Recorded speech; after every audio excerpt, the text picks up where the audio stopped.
Good day, everyone, and welcome back to another episode of Be Our Guest here on Musical Theater Radio. I'm your host, as always, Jean-Paul Jovanov. Now, I'm so excited to talk to our next guest. We've been talking to people from all walks of life in the musical theater world, right? We've talked to creators, we've talked to artists, we've talked to accountants, we've talked to stage managers.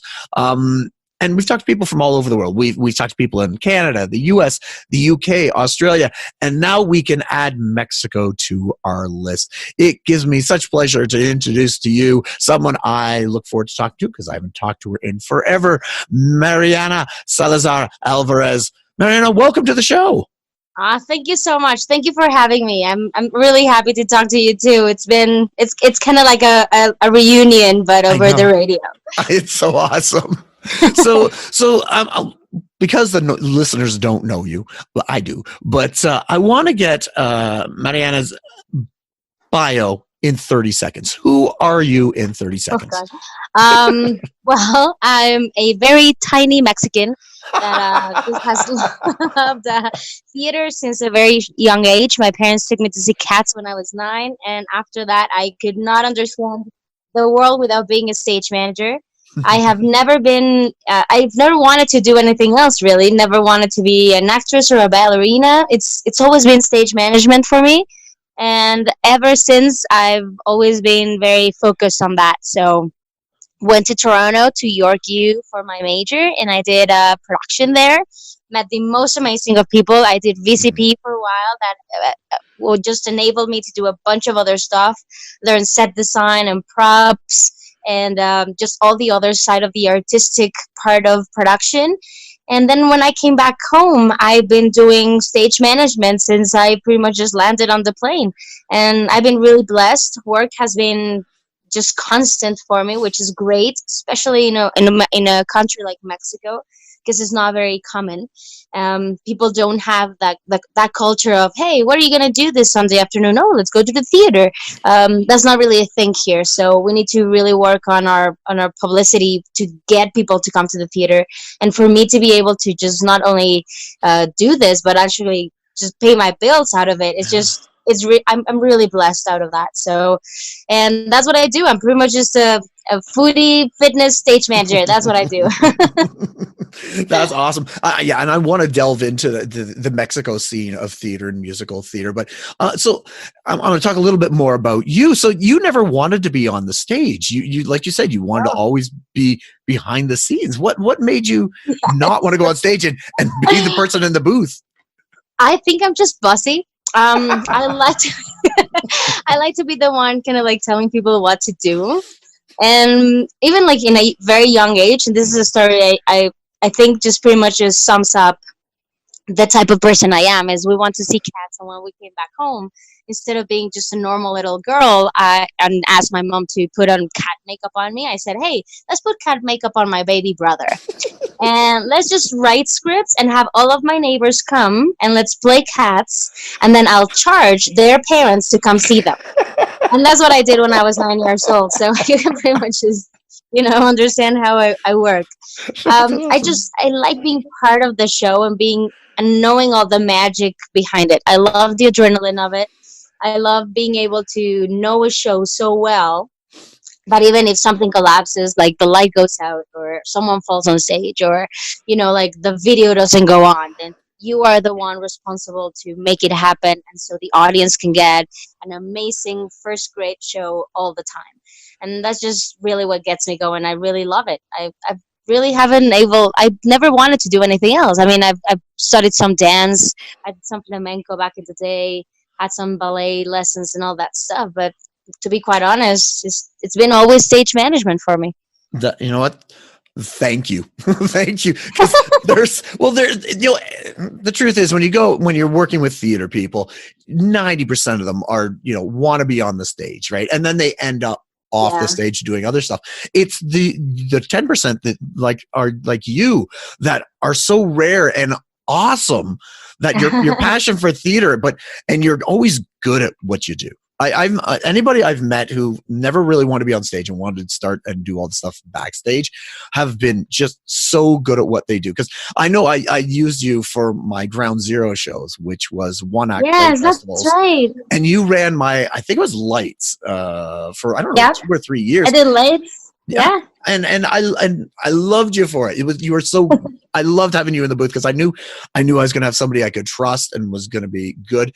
And as a stage manager, you, just the way you are, is exactly, as a director, the type of stage manager I want. Someone who is Thank you. strong, forceful, understanding, but compassionate as well, right? And can take charge. Yeah, Because I always say, and we're needed. that stage manager is the most important It's part. been a journey, to be quite honest. Yes. Yeah, Go on. and like when I started, and I was very young, and I wasn't as understanding and as compassionate that I could be right now. But it's been a journey. Like I have a couple of assistants now, and I always tell them, if you don't really love this, and if you think that being an ASM or an SM is gonna just make you the next star that musical theater or TV is waiting for, you're very wrong. And it's not going to happen, because usually, unless your heart's on Ford and you're working as a carpenter and someone looks at you and be like, oh my God, there's Han Solo, it's not going to happen. Yes. And it's just one of those stories where I tell them, you need to be so many different things, and people usually underestimate how much a stage manager does. And everybody's like, oh, I can read a script, I can run a show. Yes, probably you could, probably. You can grab a prompt script and just pretty much just start calling cues, standing by people, calling the cues because they're right there on the prompt. But it comes to when you have to deal with everything else, that a stage manager has to be the center of communication for everyone. So when the creative team wants more money and you tell the producer and the producer says there's none, and you tell them, and it's just a big mess everywhere, or the actor doesn't want to go on because he broke up with his girlfriend, and you have to deal with that as well. And like it's the everyday life that goes around theater that actually makes me love even more being a stage manager. Did you do, when you were a kid and you were in school, was there a lot of theater in schools in Mexico, or is that something, the arts, that Oh, I was lucky. My parents are artsy people. My dad, it's an engineer. It's a sound engineer, which is he's an electroacoustic sound engineer, which is so different. And my mom, she was married very young with my dad, and she was a bilingual secretary. And after that, when she got married, she started studying a bunch of other stuff. So she's become a writer and a painter and an art therapist. So you can tell I have like both sides in my family, the technical side and the artsy side. And they were both very much into theater and opera, ballet. My dad used to listen to something that are called zarzuelas, which is a lighter version of an opera. They come from Spain, and my grandma was big on those. So it's in my family to do that kind of stuff. But in school, Mexico doesn't really bet a lot on arts. It's kind of funny because Mexico is one of the best countries for muralism. The best muralists on the world have come from Mexico. Diego Rivera, Frida Kahlo, which are big names. Yes. They're from here. And Mexico people are very artsy. I mean, our way of living is colorful and loud and very musical. But in school, and I did a physics and math high school, which is nothing quite like what I needed for university. But I was lucky enough also. They had a theater program. This was a Saturday. You had to go in on Saturdays, 9 a.m. You would end up leaving about 6 p.m. So it was like three of us doing this program. But the teacher there, she was probably my guru and probably what I needed back in the day, because when everybody else was getting encouraged to go into the artsy, the performance side of art, she was just, you can be my stage manager, and you can do all of the paperwork, and you can do all of the scheduling, and you can do all of the logistics. And let me tell you, I loved it. I love doing schedules. I love paperwork. I have so many notebooks and agendas. It's crazy. And I had that other side of school.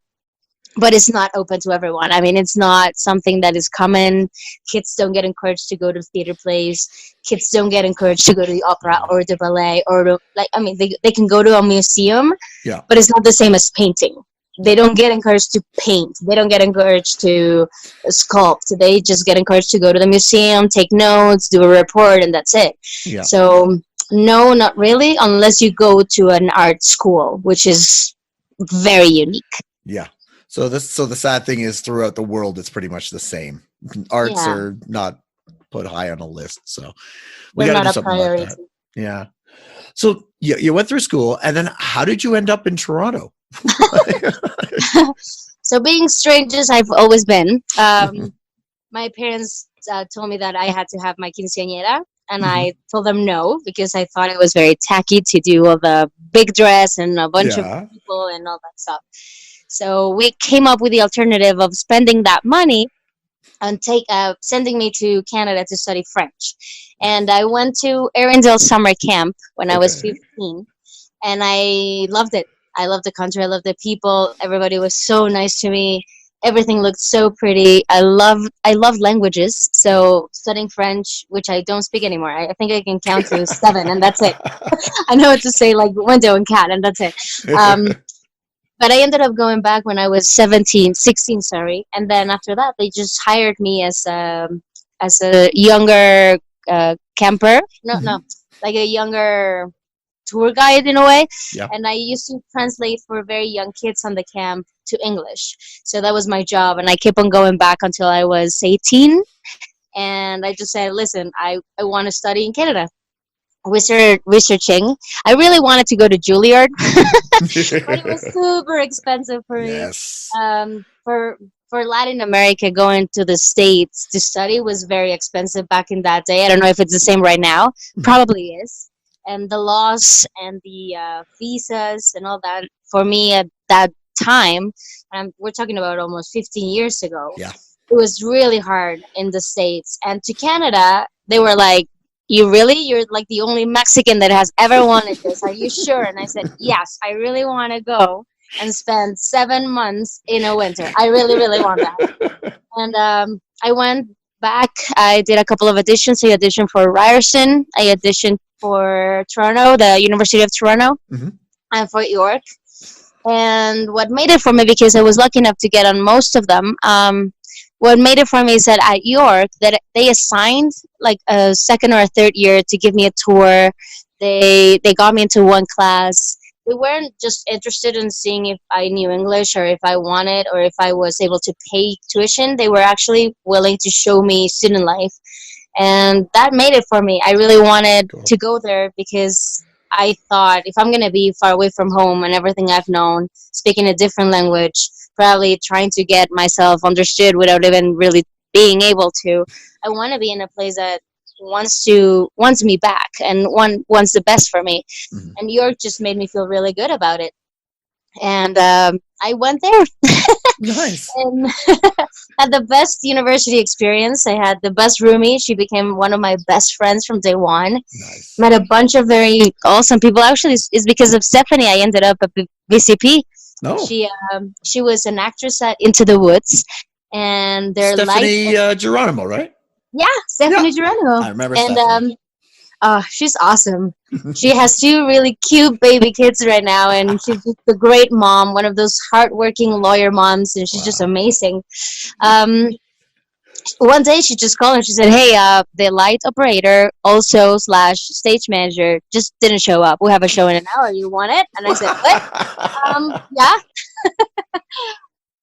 So I ended up running the booth for Into the Woods, and I just, Fred adopted me, Nancy Yeah. adopted me, and I ended up doing 4 or maybe 5 years of BCP while I was in Canada, and I loved it.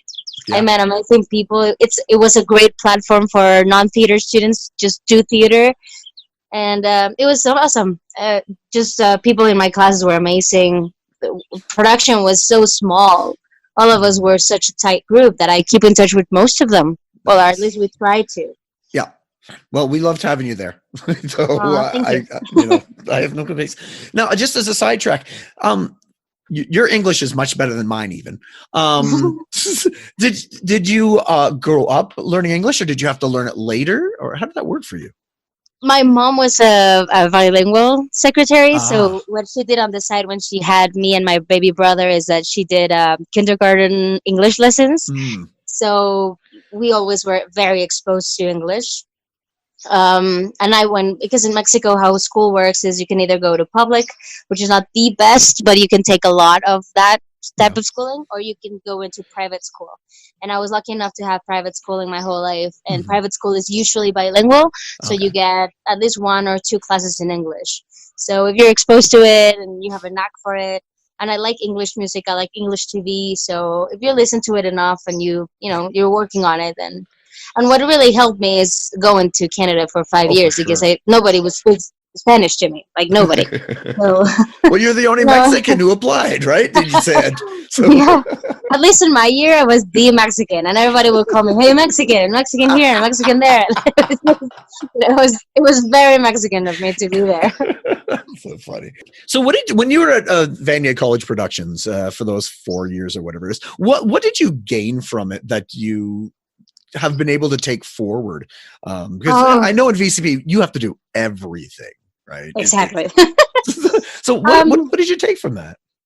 Pretty much that. I mean, it was that small production feel with a very high level of production that Fred used to put on that really stuck with me. And what I took the most of Fred and Nancy, aside from all the passion that they would put on their work, was that even though you could have $3, you would need to do a production that would look like you had 100 Mm-hmm. and put the time. And even if you're the producer, you can grab a paintbrush and paint scenery or sew a button if need be. And that felt right. And that's really how it works in Mexico City because there's so few of us. There's two production companies really. The rest of them are rather small, Mm-hmm. and if you don't work on one of those two really big ones, you're not doing really commercial theater that you can live off. So you have to do a bunch of different other stuff, and you do a lot of things. I mean, right now I'm a stage manager slash company manager slash inventory assistant slash translator slash like if they need someone that knows how to sew, sometimes you're helping out, and that's what I took from VCP. Um, Aside from that, I remember doing box office and counting money and turn tickets, and I remember thinking I would have never been able to do this Mm-hmm. if I had not been on VCP. Yep. And I mean, the theater program had me rotating around a bunch of other stuff, but I was never counting money Mm-hmm. because that was a box office from the theater type of thing. Like they had someone else, like not a non-student, counting the money, Mm-hmm. which made sense at the time. But in VCP, Nancy just gave me the cash money and she said, "Hey, count money," and I said, "Oh, okay." So we're counting money and we're selling tickets, and I just remembering it feeling a lot like home. Yeah. It was, it was going there, having a good time, knowing that you not only had a theater job, but you had someone that you could talk to. Yeah. I remember when Fred passed, and just knowing that I could just go and talk to Nancy, and Nancy could talk to me, and knowing Nancy's kids, and knowing Nancy's husband. I know that family style theater was what it really just stuck with me, and I said, I want this in my life. Yeah. And funny enough, that's how the company I work for right now is.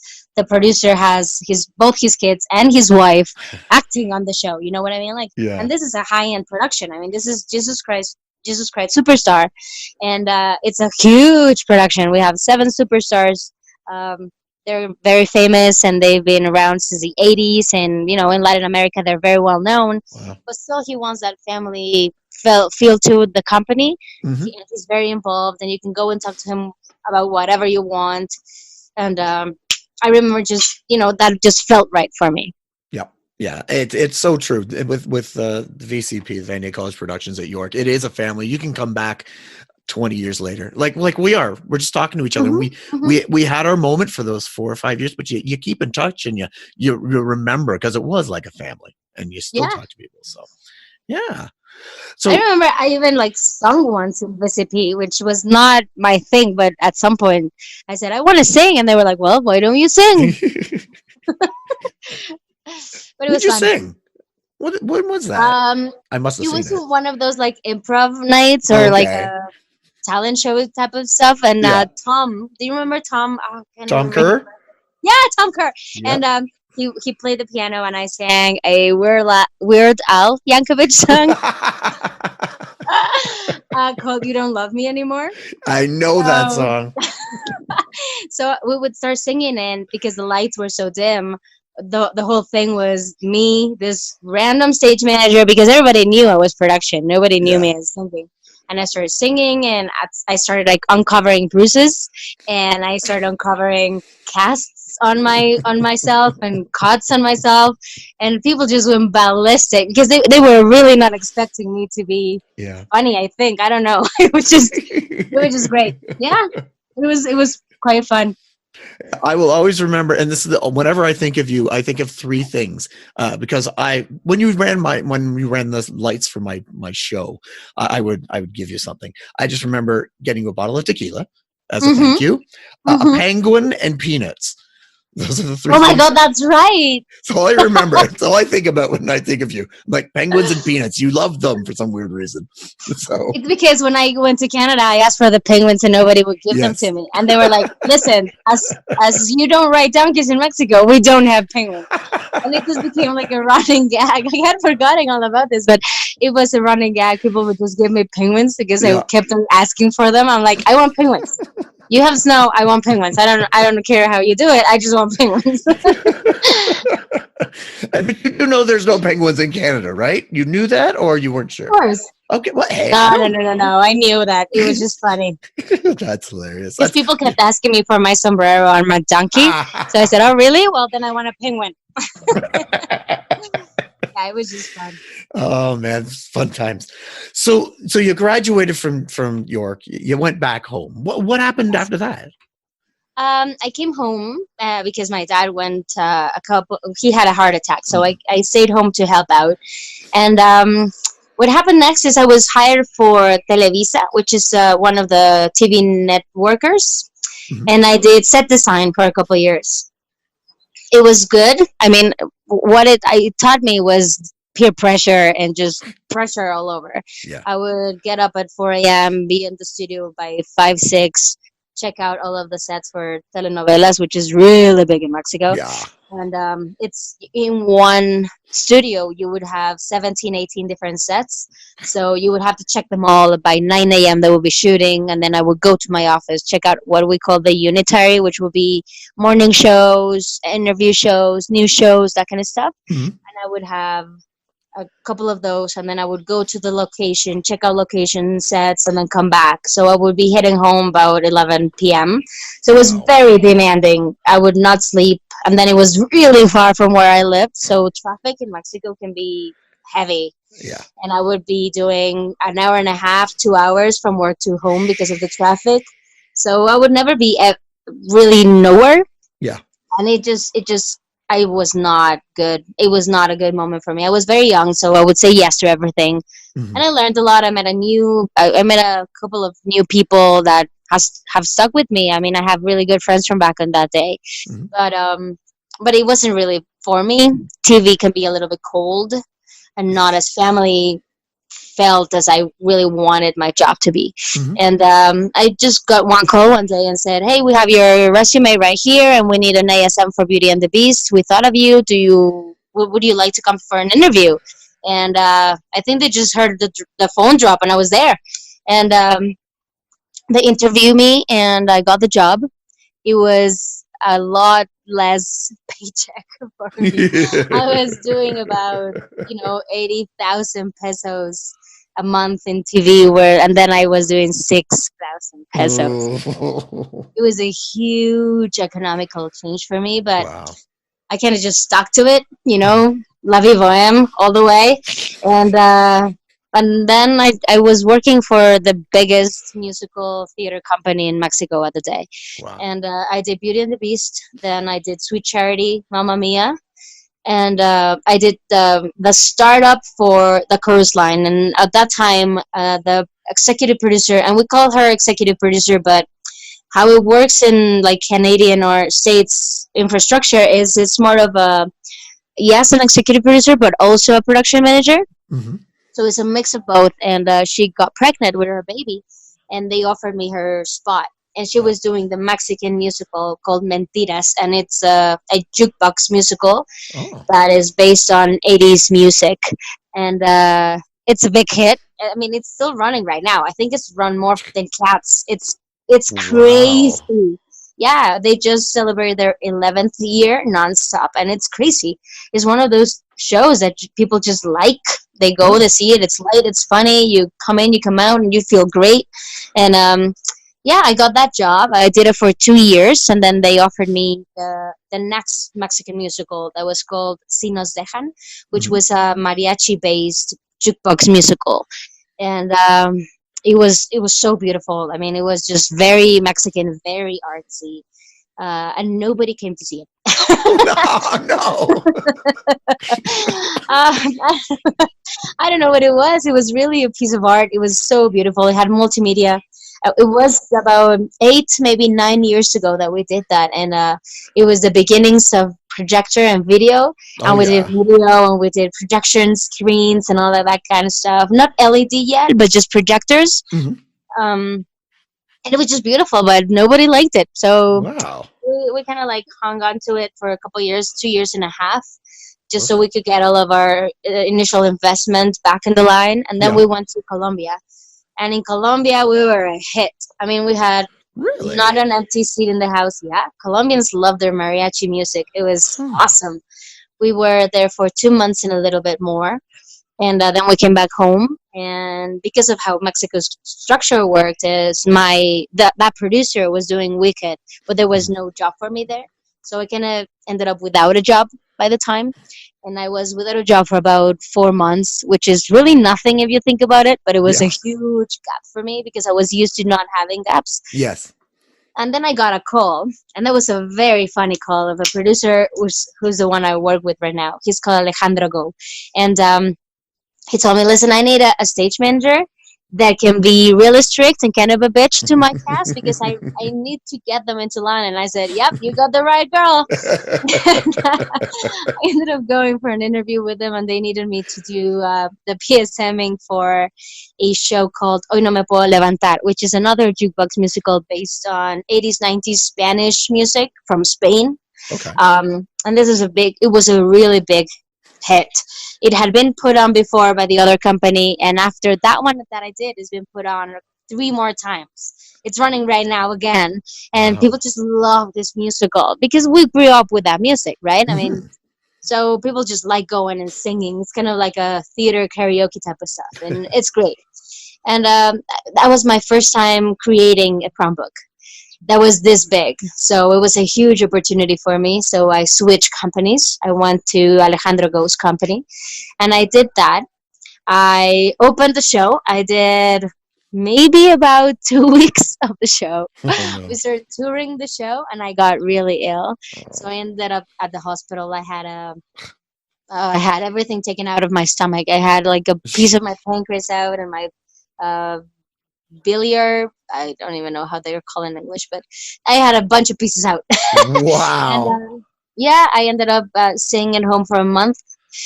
So by the time I went back, my boss was like, listen, I had to replace you. So there's that PSM position and that running calling stage manager position is already taken. Yeah. But I just taken over the theater that you used to work at with Mamma Mia and all those, and I need a technical director for it. Do you want it? And I said, oh my God, I've never been a technical director, but if you're patient with me. And what he Yeah. wanted was structure. He wanted discipline and structure. And I said, okay, I can bring you structure. I can bring you discipline. I can count, I can do all the paperwork. Yeah. And as of the technical aspects of it, if you're patient with me, because I don't know a lot. I mean, I know the difference in between a Par 64 and a Lico, Yeah. but I don't know all of the type of moving lights that there are right now. I've been back. I haven't really been studying that anymore. But he said, yeah, no problem. And I took that job, and it was crazy. Oh my God. It was 2.5 years of very intense work. I had to, put in structure very.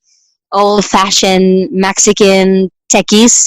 So I had to say, you have to come in. You have to put on the work, put on the hours, Yeah. and have a 20-something female boss. Sorry about that. And it was hard. It was hard for them, and it was hard for me because Mexico can be very macho oriented. Yeah. So having a female leader can be very hard. It's been a journey as well for me because I would yell a lot at the beginning. Yeah. I would be even mean sometimes until I understood it wasn't the way to be. It took me a while, but I understood that was not the way to approach that job. It was more of taking advantage of the fact that I'm a girl. Mm-hmm. And girls listen, and girls can be soft, and girls can be understanding. Not that guys can, but it's more of a female trait. And we will fix that. And I said, listen, I may not know a lot of video or audio or all of the tech stuff, but I know about this. And if you stick with me, together we can make this work. And with the 3 or 4 that stuck with me, we just made it flourish, and we had a great team for a while. But the job was hard, and I was 24/7 at the theater. I would never go home. I had no social life. I had no life at all. I would be sick a lot, like flus and colds and migraines. Yep. And I had to take a break. So I talked to my boss and I said, I can't do this anymore. I need a break. And I left for maybe a year and a half, maybe 2 years tops, to do commercials. Yeah, and I did commercials. I did some documentaries for a national airline, and I did commercials for baked bread and stuff like that. And then I got called back again. They said, we need a company manager and we need a script translator. Do you want the job? And I said, yeah, I think I'm ready to go back to the theater. And that's my job. Ever since, I've been a company manager for family shows. So we do a lot of Nickelodeon licenses. Oh, okay. We have Paw Patrol, and we did My Little Pony, Monster High, Peppa Pig. And these really are our bestsellers. I mean, musical theater has nothing going on with shows.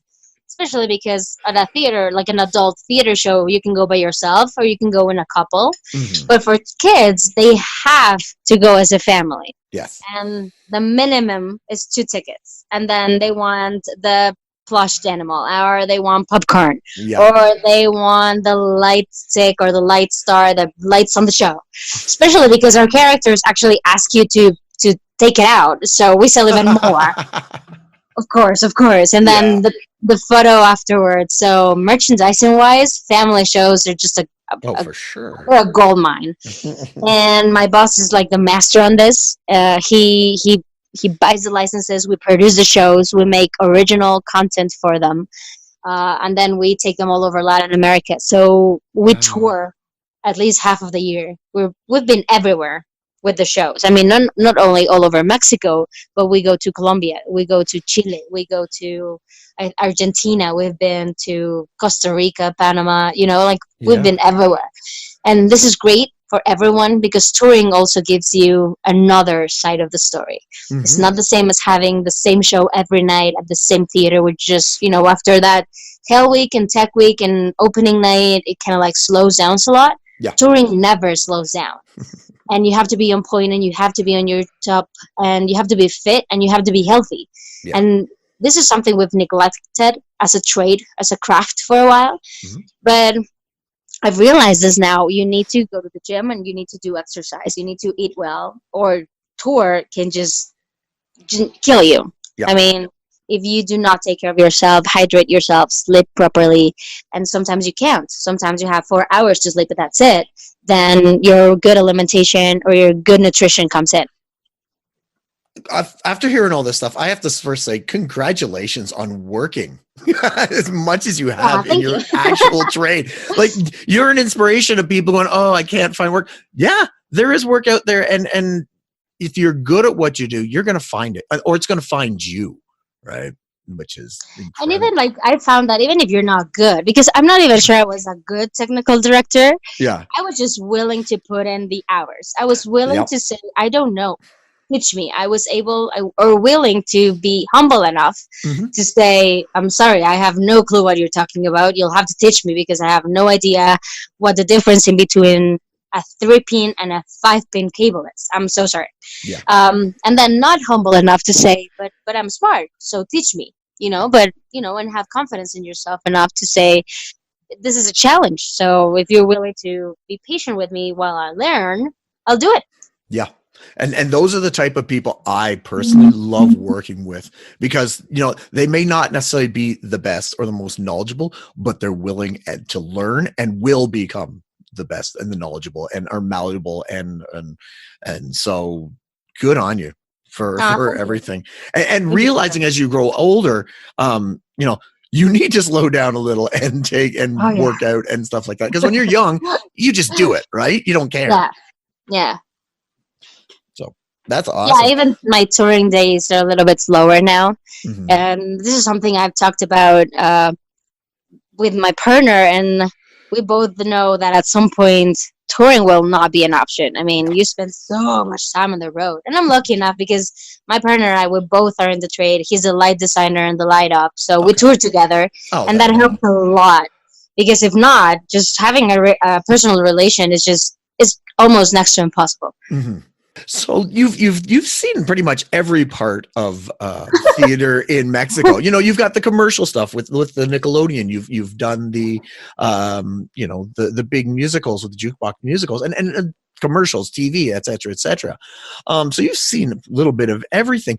Now I want to talk about the musical theater part of it. You talked about those shows that the jukebox musicals. Are there any like original Mexican musicals that are down? Yeah. Those two are completely Mexican done. I mean, they are based on Mexican music. The script and the lyrics are Mexican. The set designer, the light designer. I'm not sure if for Mentiras, which is the 80s based. I think the light designer was American, because we work with a lot of American creatives like Jason Kantorowicz, and he's a great light designer, so he comes down and he lights for our shows. But I think Si Nos Dejan was fully Mexican. I mean, I think the creator, the director, and the writer, he's Jose Manuel Lopez Velarde. He's a Mexican who really wanted to show the world what Mexican creatives could do. Starting from the music, and everything was very artistic, and everything was very kind of like handcrafted in a way. Even like if you saw all of the sound effects of the show, there was an actor at the proscenium sitting down doing them on a microphone. And so if you heard a horse coming back, he had 2 coconut shells and he would be tapping them on the floor. So it was very handcrafted. It was very artisanal. And the light designer was Mexican. The set designer was, by my thing, in my opinion, the best of what Mexican has to offer. His name is Jorge Ballina, and he's just a genius. I mean, the work he does is just brilliant. He's one of those creatives that you suffer through the creative process because he's so demanding.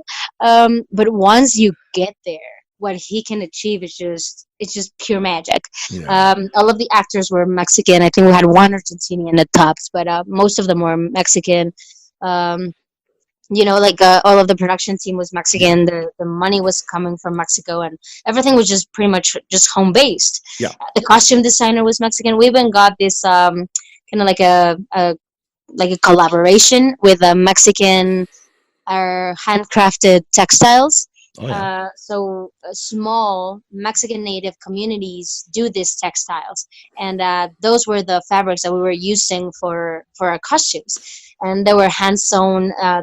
Mexico has a lot of very traditional dances, and those dances have costumes, and those were the ones that we were using on the show. So they're very particular to Mexican culture. So we were just doing that, and this show was just beautiful. It started in black and white, and at some point at the middle of the first act, it would convert into Technicolor, and it would turn everything colors. It was just really, really pretty. But I think just Mexico wasn't ready maybe for it, or we just didn't want to see more of what you can just go and see at a bar. And to be quite honest, mariachi music is more of a drunken experience. People want to get drunk and listen to this music, and like they're very passionate about singing these lyrics of heartbreak and hatred and all of that. So maybe that's what was missing. You go to the theater and sit down and watch this. You're not supposed to sing along or yell or get drunk in it. So, but in Colombia, we were a hit. I mean, people would just ask me to take pictures with the musicians. Wow. We were actual mariachi members. We were not having classical musicians play mariachi music. We actually hired mariachi musicians. So that was a whole new experience to deal with too, because they were not used to coming in at some point. One even asked me, he said, well, I need to come in drunk because that's the way I play the best. And I said, oh my God. Well, sorry about that, but you cannot be drunk in theater. Wow. Yeah, it was interesting. Let me just say that. There's a lot of Mexican content going on around, and in musical theater in particular, I think Mentiras just opened this huge door to Mexican creatives, and Mentiras in particular is the one that keeps on running. Even like we just went to see a new drag version of it a couple of weeks ago, and it was fantastic. It's so fun, it's so playful, and it's so colorful that they have been able to do a bunch of different things with it. And I think they opened, probably before that one there should have been more, but in my time and in my experience, Mentiras just opened this door for Mexican musicals, and there's been a bunch others, maybe not as big, maybe not as successful, but at least they're out there and people know that they have the option of creating, and they don't have to do American content. They can do original content, and that's good. Yeah, which I love to hear. And the sad part is, up here, I'm probably never going to see any of these or hear them. That's probably true. I can tell you some YouTube links so that you can see them. Yeah. But the most probable thing is that this will never tour to an English audience, because they're next to impossible to translate. Yeah. It's like when Mamma Mia came down, or when which other, like, I'm gonna use Mamma Mia. Some of the lyrics were sung in English because the audiences were used to listening. Like Rock of Ages, that's a perfect example. Yeah. Rock of Ages has very iconic songs. Yes. So if you listen to them in Spanish, they just don't have the same impact. They don't have the same power to them. So translating them was not the right call. And but it would be the same for us to take them into English-speaking countries. How would you translate something they've never heard before? Okay, cool. I'm glad you said that, because I wasn't sure if my ignorance was going to come through with the question of, do the shows like Mamma Mia and that stuff, do they get translated into Spanish or whatever down there, including the songs, or just with normal musicals, like non-jukebox musicals like Beauty and the Beast? Yeah, got translated fully into Spanish. Are they? Okay. Yeah. What's the other one? Sweet Charity, completely in Spanish. Chorus Line, Lion King, Wicked, Jesus Christ Superstar is fully in Spanish. Billy Elliot was fully in Spanish. Rock of Ages was mostly in Spanish, which, as I said, in my opinion, was a huge mistake. And Mamma Mia, the funny thing about Mamma Mia is ABBA actually recorded songs in Spanish. So the ones that they recorded in Spanish we were able to use, and a couple more, like Money Money Money, was sung in English. Gimme Gimme, Bula Boo, they were sung in English. But most of the other ones, they got translated into Spanish because the audience had already listened and they had already heard them in Spanish. Yeah. Now, maybe this is me being dumb or something, but Billy Elliot, for example, being translated into Spanish, seeing a working class English Brit 80s minor like ballet guy in Spanish, it like talking about Margaret Thatcher just seems a bit weird. You would think so, right? I'm just like, I don't even know how to listen to it. I'm like, okay, this is a weird. My brain understands it, but it doesn't quite understand it.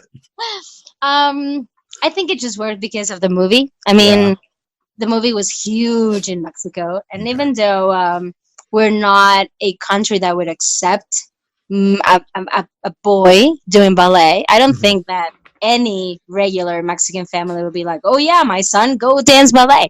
But I think the musical was a big hit. Okay.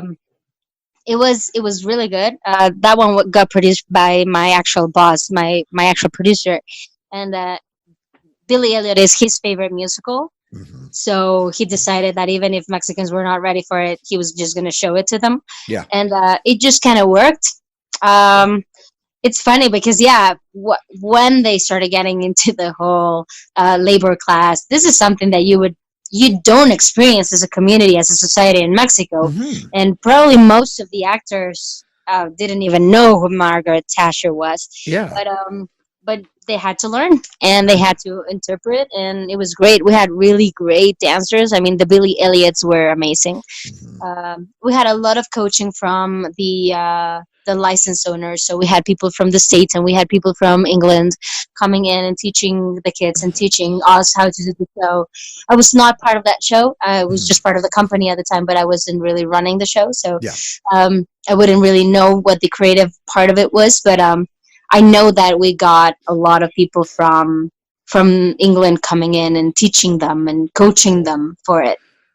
Yeah, it's something I wouldn't think about or until you mentioned that. I was like, oh, like I can see a Spanish cat like singing Memory. That makes sense.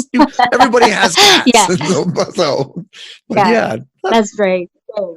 It's very interesting. It wasn't that hard to tropicalize. We call it tropicalizing here. I don't know if that's an English word or not, but it's not only taking it from English to Spanish, but it's taking it from London to Mexico, which is not the same thing. So it would have some of the jokes would be a little bit more sexually oriented because that's how our comedy works. Yes. And it would have a couple of very Mexican phrases, and it would have a couple of very Mexican swearing words. So, you know, they try to tropicalize it. Even like when we did Spam-A-Lot.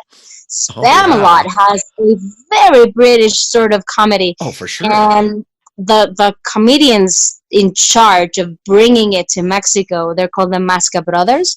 So they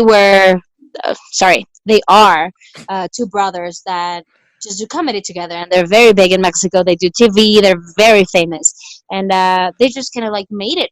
They were able to brilliantly just take it from an English-based comedy to a very Mexican comedy, and it was a big hit, I think. Wow.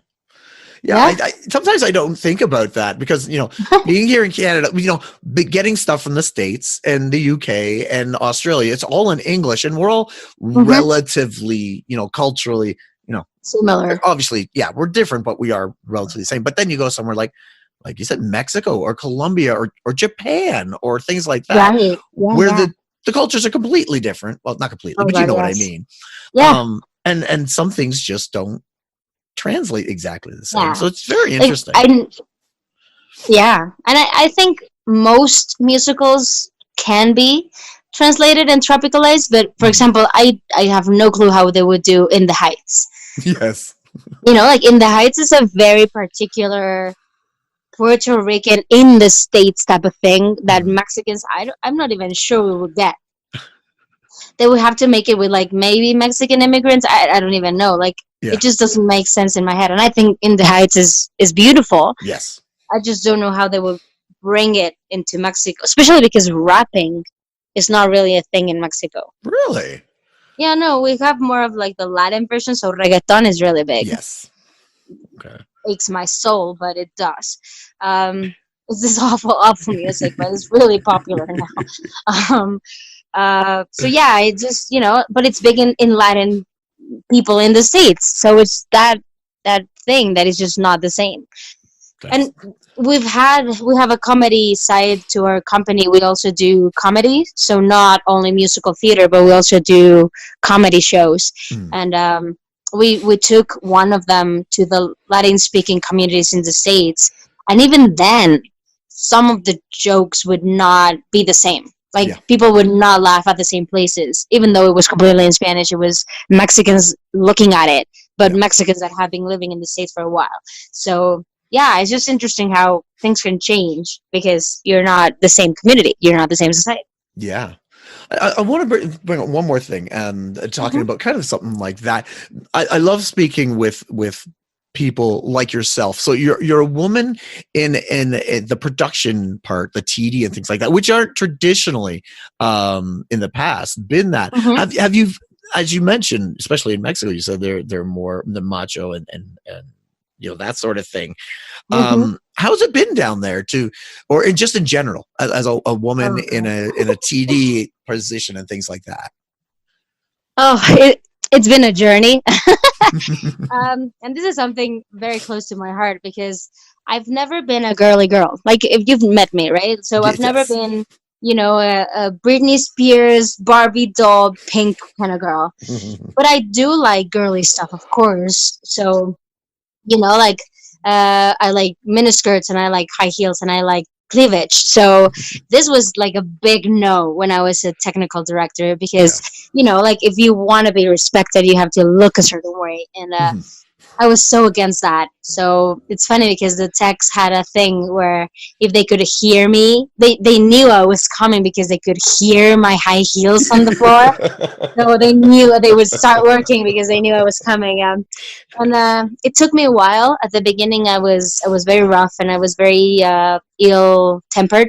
Mhm. So they I didn't really earn respect. It was more of a she's gonna yell at us and she's gonna be mean and all that kind of stuff. Which Yeah. I find it's more of a fear of getting yelled at or getting a job or getting fired or like all that kind of stuff. And Yeah. it took me a while to understand that there's no way I can be a guy.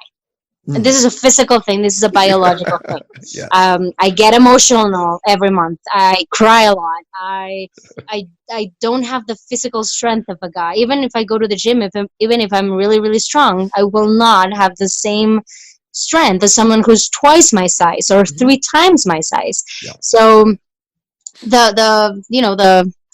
the conclusion I came up with is I would use that to my advantage. So I started talking to them more. I started being more available to them in a more of a emotional side. I would ask about their families. I would ask about the kids. I would tell them how they are, which is not something that a normal tech would do, like a Yeah. normal technical director would have done with his crew. Mhm. And it worked. It worked. Even to the day, the three techies that would be under my actual command, like directly, they still talk to me. They still come to me for advice. They still come to me when they need something. Because what I did was a very very soft line in between. Listen, I can be understanding. I can know that life happens outside, but when Mhm. we're here, things have to happen in a certain way, and you need to be on time, and work has to be done, and it has to be done properly. Mhm. So they knew that they had to work well with me. And when I say well, is no drugs, no alcohol, be on time. They would not be late. And when they were at the theater, we would do stuff. So even if we didn't have a show, because what we did is we were the crew that would be in charge of the repertoire theater.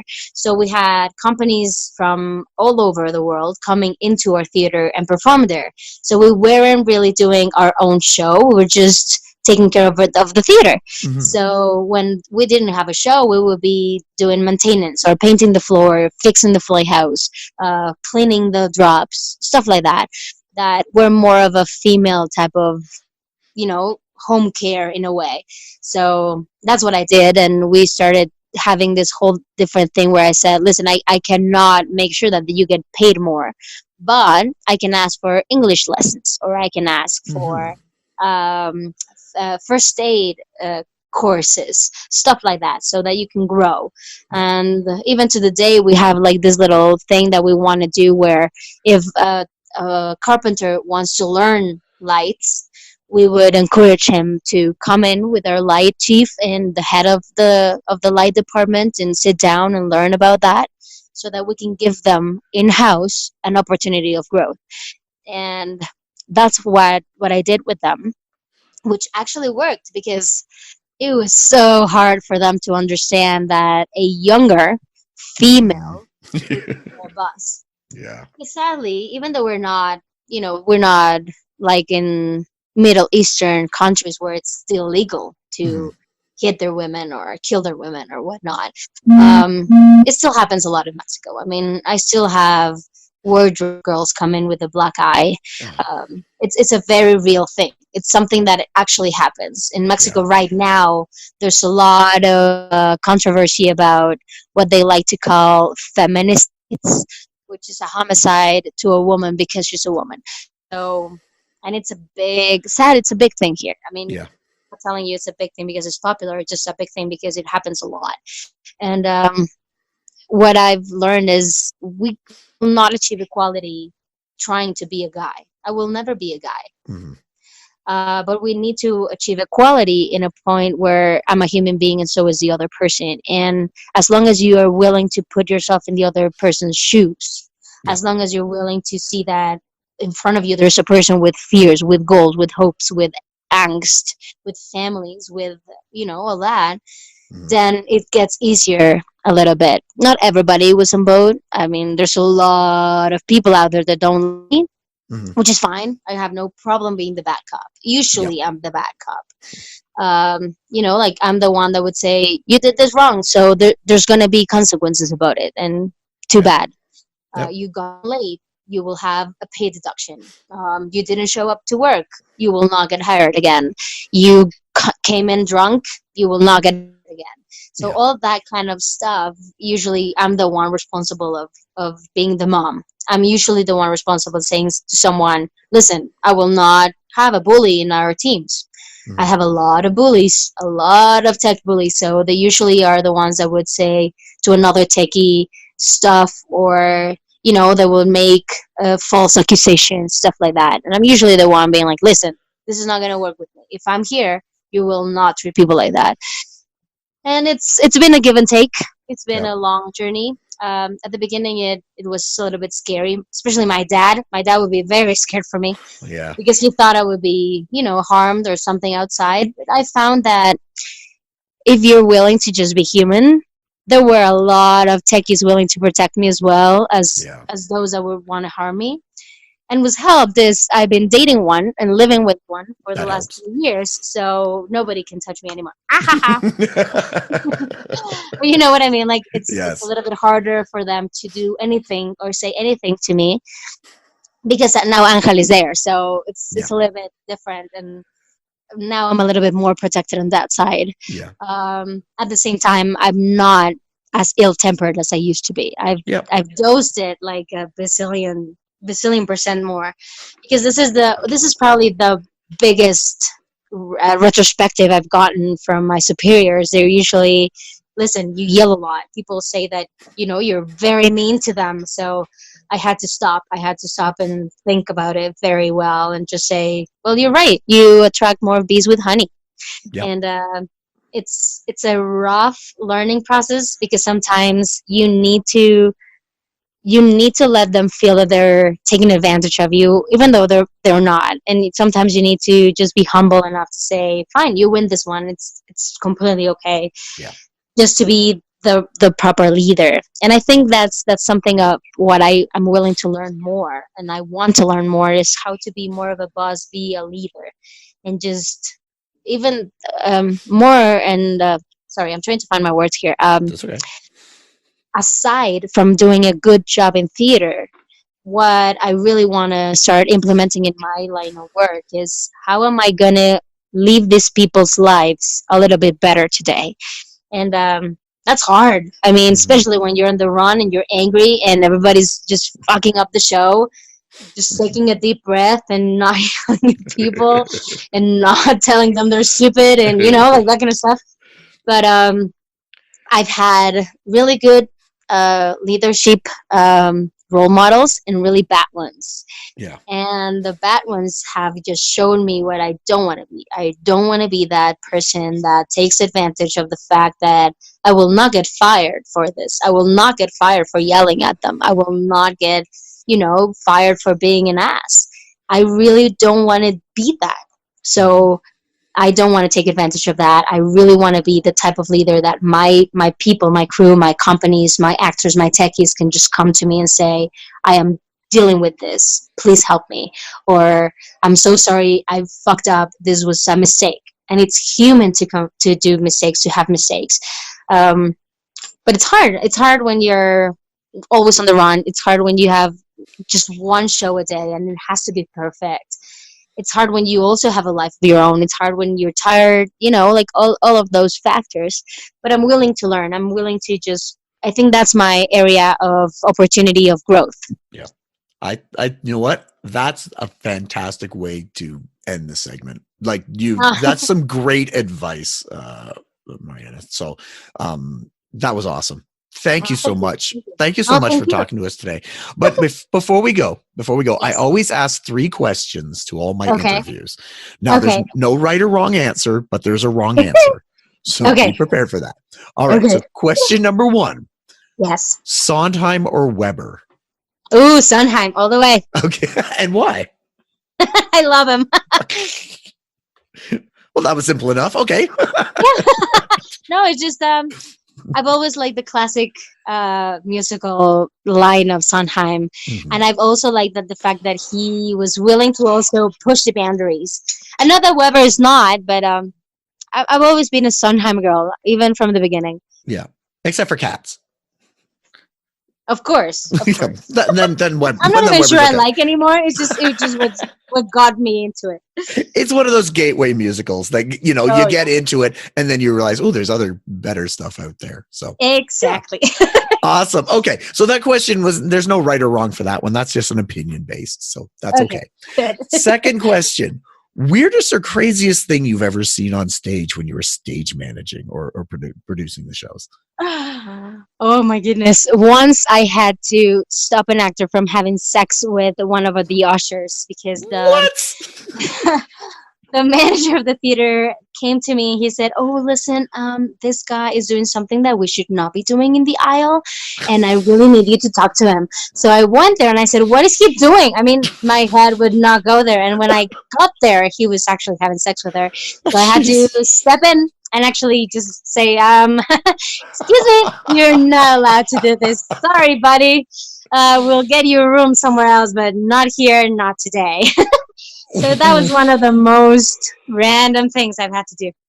Wow. Okay. Sorry.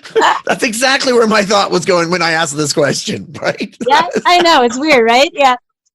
Okay, then this kind of leads into the third question, which almost relates to it, which we just talked about. Audience members eating food in the theater, yes or no? Ooh. Oh my God, that's such a controversial question, isn't it? I know. I think as a artistic point of view, like if you're taking care of the show, no. But if you're taking care of the business, then yes. Yeah. Yeah. So it depends what you're looking at, and also I think it would have to go on a case basis. Depending on the show. If it's a loud show and if the actors will not even notice if there's popcorn crunching, then I think it shouldn't be much of an issue. But if it's a very mellow show and if the music is slow, if it's more of a sober type of show, then maybe no. Yeah. See, and that's the thing. You do kids shows too, right? So which is a completely different atmosphere than. Oh, we're used to the loudness. Yeah. Exactly. So, okay. No, that's a legitimate answer for both of them. I agree with it. I guess as a follow-up, what is your opinion on audience members having sex in the theater? No, it's a big no. Oh my God. Yeah, I could write a book on random stuff I've seen in the theater. But I think that one is one of my favorites because nobody ever expects me to say that. Yeah. But it's true. It's true. That is crazy and awesome. And I think that's the best way to end the show on that. Yes. Sex in the theater. Thank you so much for coming on and talking to me today. It's been great catching up with you and finding out what's been happening. It's been great. Yeah. That's been awesome. Hopefully I'll be able to visit Toronto soon or Canada soon, and then we can see face to face. I know, or maybe I come down and check out some Mexican musical theater, which would be completely interesting. I would love that. You can stay at our place, of course. That's awesome. Well, thank you so much. So that's awesome. All right, everybody. Thank you for tuning in once again. We were just talking with a good friend, Mariana Salazar Alvarez.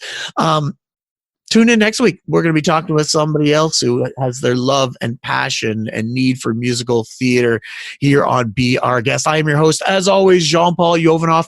And until next time, my friends, I'll see you when I see you.